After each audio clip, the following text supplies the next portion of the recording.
When you're walking down the street and the show gets old, tune into this show. Jamming with Jam. Jamming with Jam. Jamming with Jam. Yeah, yeah, yeah. Lift every voice and sing to earth in heaven. Welcome back, everyone. Welcome to In Jammies with Jam. I'm your boy Jam, and this right here is Black Power. It's me, your boy T. Rising. You forgot the words to the song. It's priceless. It's priceless. Day.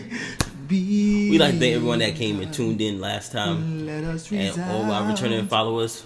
Welcome back, baby. We're glad that you're here. Remember to hit that subscribe button at the bottom corner of the video. Not only hit that subscribe button, but hit that notification button. Bing. So you'll be notified every time we come back on, baby. Not only that, but make sure you like the video, comment on the video, and share the love. So let's get right into what was possessing me while I was trying to do my locks. Because, you know, Possessing? Yes, possessing. Because as you see, me thinking about it messed up my hair. Worse than what it already looked like, okay? So this is what happened. I was minding my business, scrolling through my feeds, and I come across Monique and Steve Harvey. Must be some deep doo-doo. Because for me, I mean, at the end of the day, I watched the interview with Monique on it last week. And it troubled me. It troubled me not because we were still talking about this issue that Monique has had for some years now concerning her, Tyler Perry, Oprah, and Lee Daniels, but the fact on how, in the direction the conversation, the way it went. How? Well, let me tell you how it went. It was supposed to be a brother and sister having a conversation, right? As Monique said, because Mama and Daddy wasn't in the room. Baby, it was an ambush. An ambush. You knew what you was doing, partner, before you had her come on. You knew you was going to try to read her and come at her and get her. He knew he was doing that. If he was really concerned about everything she was dealing with, why did you wait till how long? And how long have you had this show? Better yet, you had the morning show. He brought her on that, as she stated in the interview. But let's do a little. Let's go digging backwards. Let's go into her history. For those that don't know Monique, as one of the most funniest female comics to ever grace our generation. She played in movies such as Precious. If you have, she played in Precious Shadowbox. She played in, I think, the movie with Martin and Cedric the Entertainer, where she was like the cousin. She also had the TV show. Everyone knows her. For those that do know her, they know her from the TV show, The Parkers. One of the most funniest TV shows in my generation, to say the least. Monique has had... He's young, by the way. Don't be fooled by that outward appearance. Don't be fooled. I was just about to repeat what you just said. Monique has had a long resume of comedy. She has traveled with Martin Lawrence. She has traveled with Cedric the Entertainer. She's also one of the queens of comedy. She is the queen of comedy, if you ask me. And she was the savior of the big girls. Pop, pop, pop, pop. Watch out for the big girls. Pop, pop, pop, pop. That was my... I thought you were going to give me some more. I didn't know the rest of the words. Watch out for the big girl. Pop, pop, pop, pop. Watch out for the big girl. Pop, pop, pop. No, stop playing. So, let me tell you the backgrounds of Steve Harvey. Homeboy created his suit line, morning show, TV show, wrote 2 books, I believe. Think Like a Man, Act Like a Woman? No. It's No, I have it right. think like a man, act like a woman. I thought it was think like a You know, man, act like a Margie lady. got him by the balls.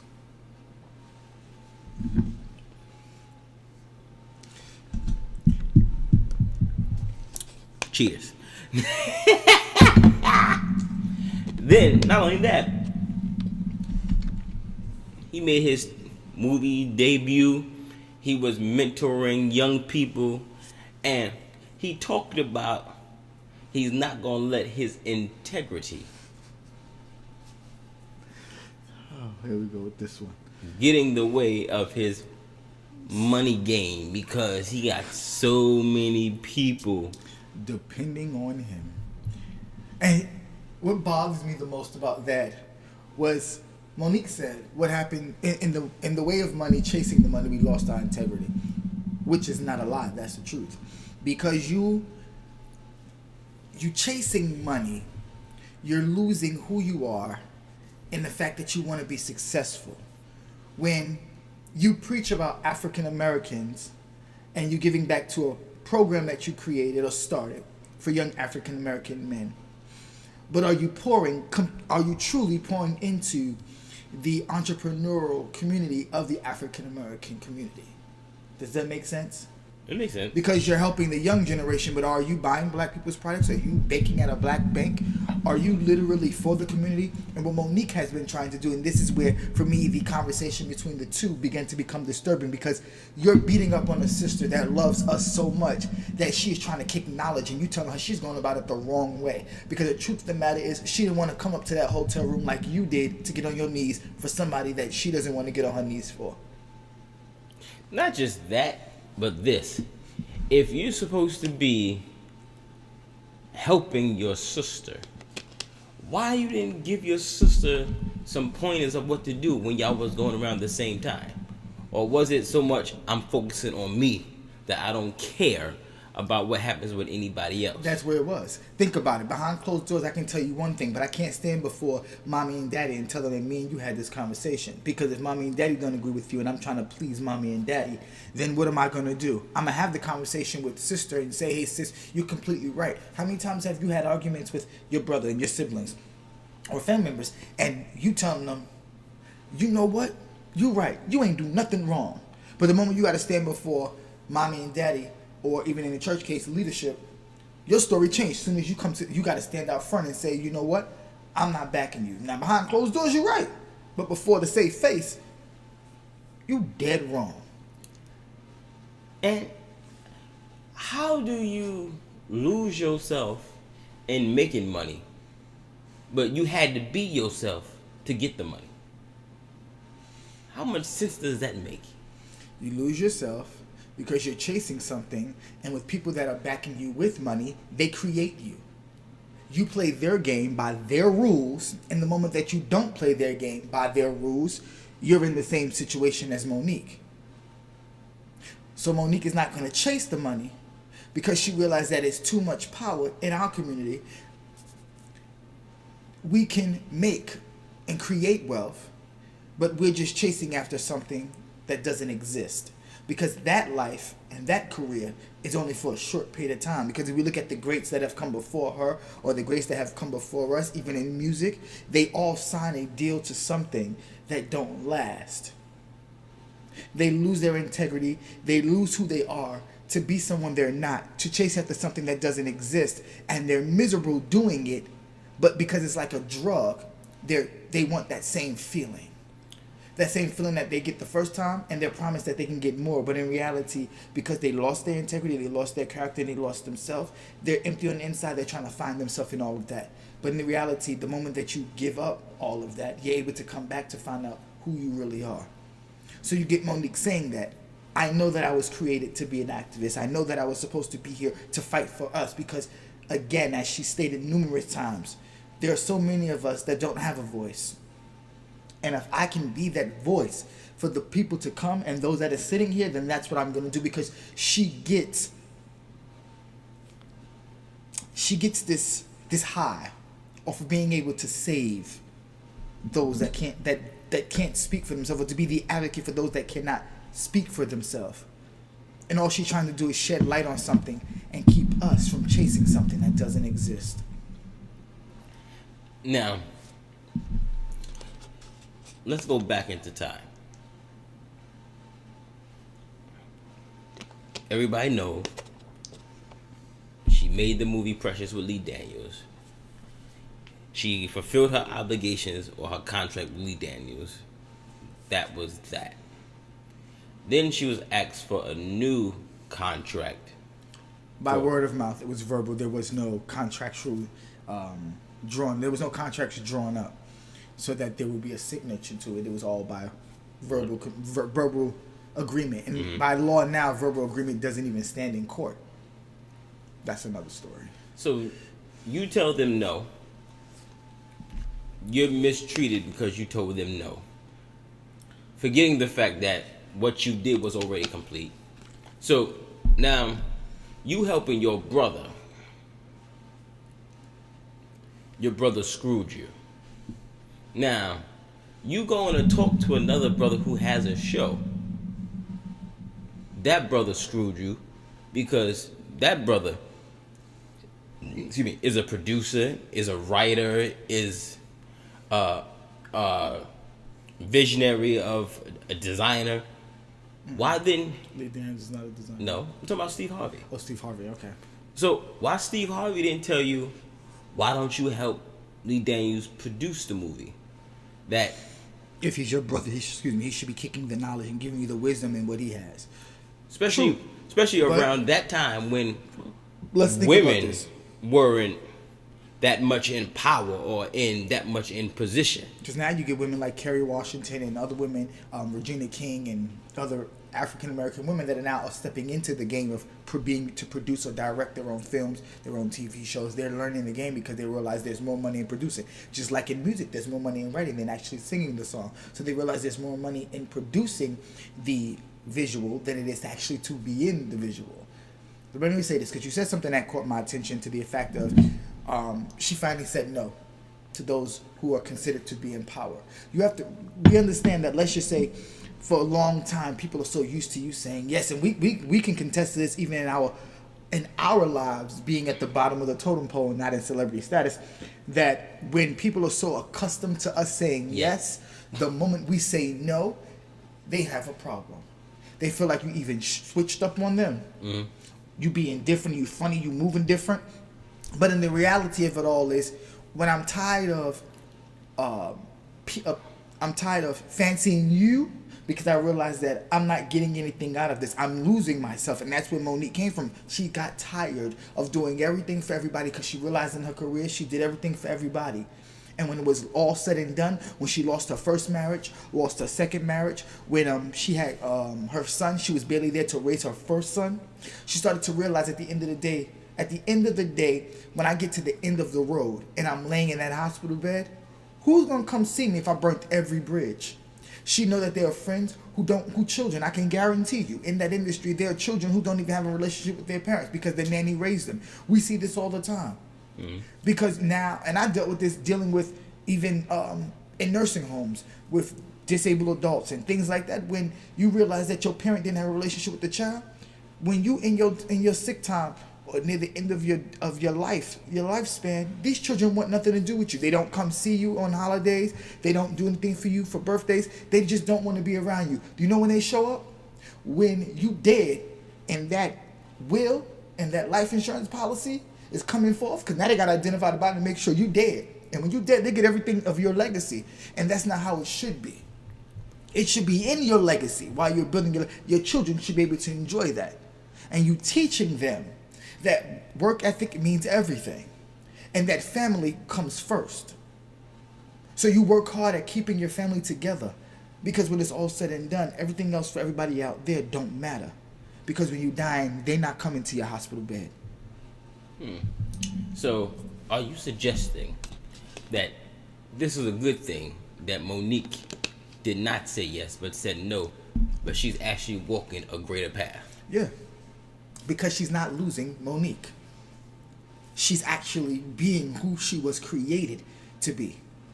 An activist for a community of people that cannot speak for themselves. And a community of people who have not been in her shoes to see the truth. Because you think about how many people, when you ask people what do they want to be now, Everybody says, you forget, when we were in school, everybody wanted to be a lawyer. They wanted to be a doctor. Some of them wanted to be police officers. They wanted to be these things. These were the careers that people wanted to go into because they felt like these were careers of esteem. There was some type of power and you were someone. But now everybody wants to be a rapper, a singer, a dancer, an actor. Not realizing, because they're chasing the money. They feel like the money and the glitz, the glamour, and the fame is everything. But not realizing the road you take to get there. But here's something real interesting, though. You're chasing the money. You're looking for the money. But yet you still dirty. So if Uncle Tom? you getting all this money.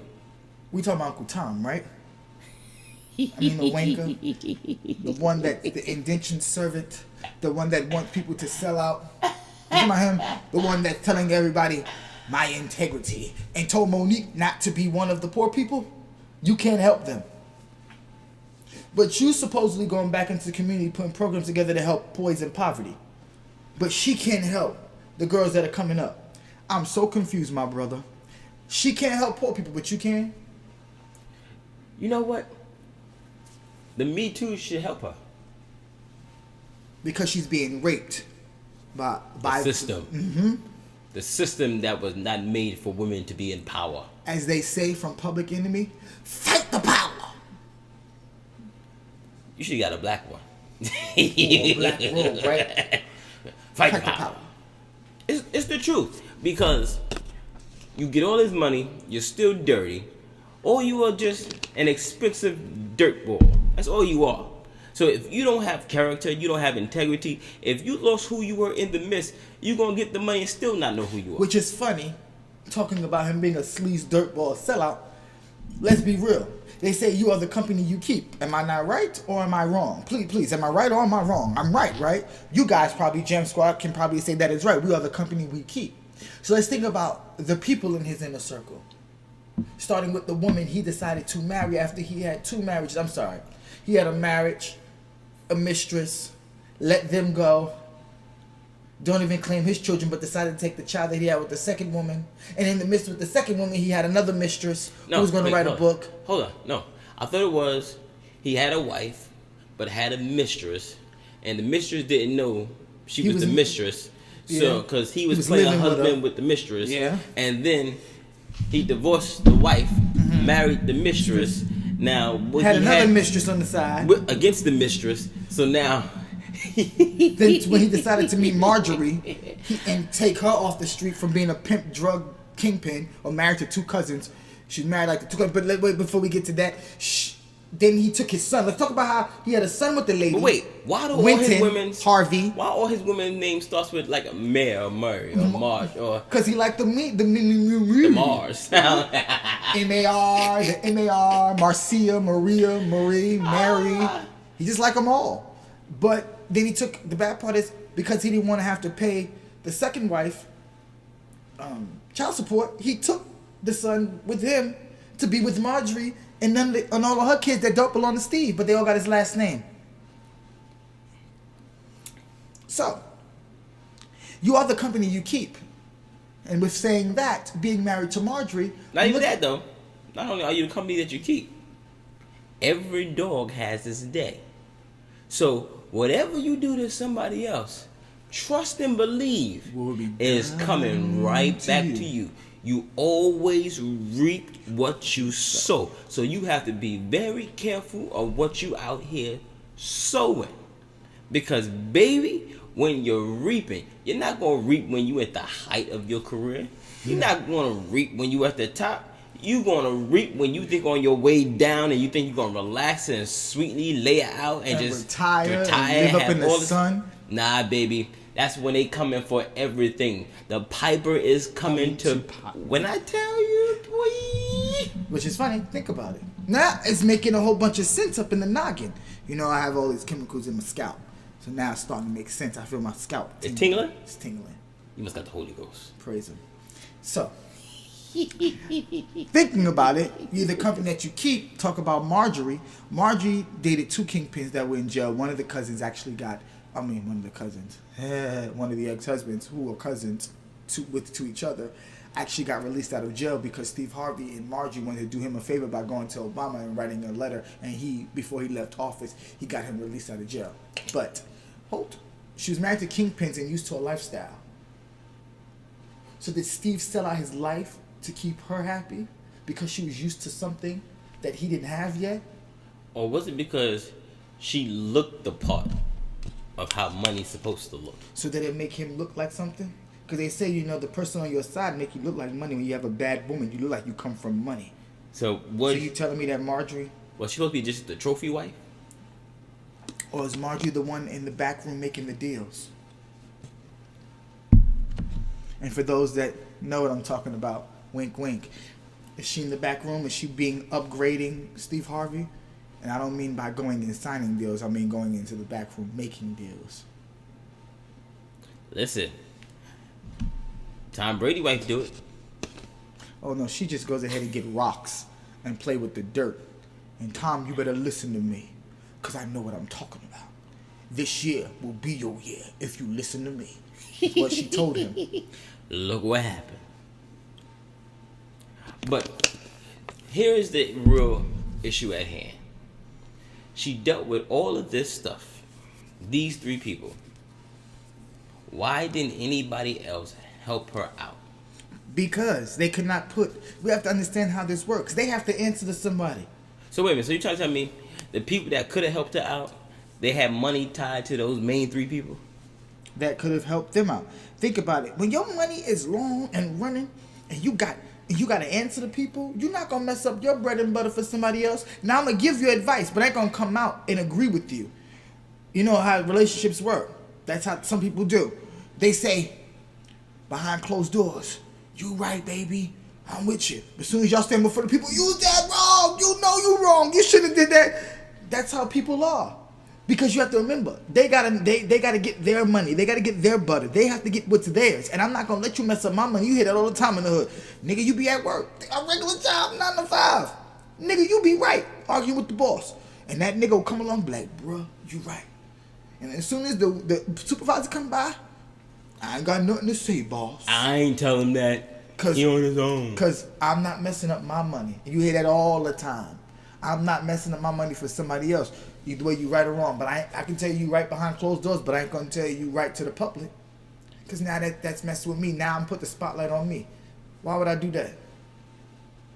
So Steve brought on the show, and the true reality of it all was because he wanted to ambush her before the public and make it seem like he was the Uncle Steve of trying to rectify the situation between her, because he feels like he wants to be his sister's keeper. But in reality, bro, all you said to her was to sell out. To sell out. Because us as black people are struggling, and she need not to be a part of that community of struggling black people. But who says Monique is struggling? Who says Monique is really struggling? Well, because she's not getting film roles, but you have to remember that she has a syndicated show. Monique has done specials. Monique name alone brings money. Monique was doing a residency at a club hotel, making money. And this promoter wanted to take Monique, and he did that and allowed Monique to be the first African American right now. On the weekends, Monique signed a deal with the SLS Hotel in Las Vegas to help her keep her career afloat. She's not struggling, but Monique is not going to go down not swinging either. She's going to fight for the right of our community. She's not going to allow some wigger nigga like Uncle Tom to sit there to tell her she's wrong when she know that somewhere she's making a difference. She may not make a difference in kicking doors in Hollywood, but because of the seeds that she's sowing in the community, it is awakening the people who truly are woke. It's allowing them to come to another place of wokeness, if that's a word. If in that context of sentence it makes sense, for those, please forgive me. But to another place of being awoke or awakened, and they're seeing it for what it really is, and they're understanding that they have to begin to operate in the gift and talents that we're giving to them, and not allowing someone to have them sell out to be something that they're not, just for fame, riches, and glory. That is true. That is true. So in other words, Monique, you are fine. In my book. You are fine. You are taken care of. You have no problems. Things are working for you. Why? Because you can sleep at night. Knowing that you're doing right by the people. You have a family that you know that has your back. You have friends that you can trust. Mm-hmm. You can retire. You can do shows. Mm-hmm. You owe nobody anything. Mm-hmm. Why? Mm-hmm. Because you stayed true to your purpose. Yep, now, Amen. One thing I do say that you should have done, you should have become a boss. You should have. Simply because if you could have became a boss, you can open up other jobs and opportunities for other people, for the ones you love, beloved. But because you decided that you wasn't ready to be a boss, because all you wanted to do was make people laugh because that's your gift and talent, this is what comes with it. Well, don't forget, I'm not throwing shade at nobody, but maybe being a boss is not what Monique is supposed to be. Maybe this is the boss that she's supposed to be, where she is, that she has control over giving back, being this woman that stands for what's right. Maybe she's not supposed to be a boss in giving back in jobs into the community. Maybe she's being a boss in awakening the generations coming. You understand what I'm saying to you? Does it make sense? Because everybody's job and duties are different. You're a boss in different ways. That makes sense, but the problem is, how many more black people need idols? How many times you got to keep looking into somebody else to be your savior? I need somebody to speak to me. And maybe she, then that's the thing. She may not be trying to be someone's savior. She's telling people this is what it is. She's allowing them to think for themselves. All she's doing is giving you truth, and with truth, either you take it or leave it. And if you take it and you're mature enough to digest it, then it will begin to open up, and you'll be like, I understand what Monique is saying. How many times when you're a kid and you go through stuff and your mother say you may not understand now, but what I'm telling you, you're gonna understand later. When you get older, the thing that she said to you at a very, depending on what happens, a moment in time in life, you begin to get revelation and be like, that's what Mama meant by what she said. That's all Monique is doing. It's giving us that thing in what we need, the truth. And when we get to a certain place in life, we'll be like, that's what Mo meant. That's what Miss Parker meant. I understand it now. I get it. It's not about Monique, Monique saved the community. She ain't Harriet Tubman. She ain't out here trying to free the slaves. She ain't telling them we can make it across. Follow me. She not doing that. She's saying this is what it is, A, B, C, D. Y'all not going to continue to mistreat us. Stand with me to boycott Steve Harvey. Technically, he's not on regular TV, is he? No, he is. He's right behind Ellen. But they about to move him down a slot. Is that the first start of a slippery slope? Ground, brother. You sold your soul to the master. The master finds someone better than you. That's a shame. And guess who he losing his spot to? Who? Kelly Clarkson, the American Idol singer. I'm done. May the Lord watch. I'm dead. Steve Harvey's career. I'm dead. So I hope Marjorie dies with you. You know? She went from one kingpin to another, and then she left those kingpins to be with you because you're the kingpin of comedy. And hopefully when your career comes to an end and crash down like a airplane out of the sky, and you wake up one morning and you realize your career over and don't nobody think you're funny, because I don't think you're funny, brother. Never did, never will. You're just not funny to me. You're still my brother. I'm just going to tell you the truth. You're not funny. At all. Bernie Mac was funny. You're not. So, when it all comes to an end, let's just pray that Marjorie, don't get her breasts done, her face pulled back, snatched back in the wig, and her butt lifted, because she's going to find her another man to move on to. Listen, she already think like a man and look like a lady. Got you thinking like a man, acting like a woman. But you know what, my brother? can't be mad at you because you was taught this from somewhere, and you've only been doing what you've been taught. When you're from the hood, we go back to that story. Them stories when I talk about people from the hood always chasing the money because they come from poverty and they want more, but they don't truly think about the road that they're taking when it's all said and done. You don't think of, what did you think? That you was going to go and get saved and be a born again Christian and that it was going to be all right? My brother, you have to pay the price for every decision that you made. And are you truly living as a born again Christian? Let's just be real about it. Because the truth of the matter, you got to repent. And I'm not trying to get religious or spiritual on this channel, but the truth, brother, in order for God to truly forgive you for what you've done, you got to be honest. And in that whole conversation, you were not honest. You said one thing to Monique and came up before the public and said something completely different. You lied. Well, and technically, he kind of was honest. How?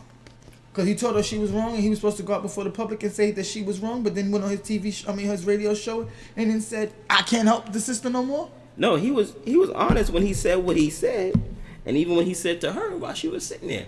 Everything he said, he was honest about. One thing about this world that we live in, the truth will always be put in your face, and you wouldn't think it's the truth because it came out too clear and too easy and too sweet. Hey. He told you didn't play the game, and because you didn't play the game, you messed yourself up. But I'm saying he told her one thing but went before the public and said another. But you lied. That's where I'm coming from. Now, you understand, he may have told her in her face in front of everybody, I'm a sellout wigger. I mean, a sellout. And did you try to keep calling him a wigger like he a white person? But he did. He did tell her there's nothing that he can't do. Give me the bottle of water. There's nothing that he will do. And there's nothing that he shall do. Because, baby, he told the truth. You're right. He told the truth. He told her the truth, all right. I'm a sellout, and I need you to come with me, my sister. We need to do this for our children. You can't help the poor. So you know what, Jam Squad? Tell us what you think. Do you think Steve Harvey was a sellout? Do you think he sold out? Not just he sold out, but do you think he actually told the truth that he can't help her because he really don't want to help her because he don't want to mess up his money game? Do you think Monique is working the right way? But who controls the money game? He wouldn't say. Because you keep saying it's not a black thing or a white thing, but it's a money thing. So who controls the money? Are you telling us? To be continued. Who controls? You know what? Think about that. Before we leave you guys, and you go and you think about what he asked. Really think about who controls the money if this game is not about white or black. Because clearly you're saying that Amy Schumer getting whatever her price for Netflix was. No. You know who controls the money? I'm going to tell you who controls the money. The aliens? No. The Mexicans. That's why Trump building the wall. Oh, we're going to go on that. You know what? Because I ain't going to play with him. I ain't going to play with him no more. Y'all be... It's the national state of emergency. Because the Mexicans were still taking the money and taking the jobs. Trump is building the wall so the money can stay inside of the country. That's who own the money. What? So Jam Squad and everyone that has subscribed, y'all like my type of teacher. For listening, tuning in on tonight. And we want to say there's 3 sides to every story. Your side. My side. And the truth. truth. Y'all be safe out there. And want to say thank you again. And wait till next week because we're going to continue this topic. And it's something you don't want to miss. Maybe we might build a wall while we talking. Peace. Out of Legos.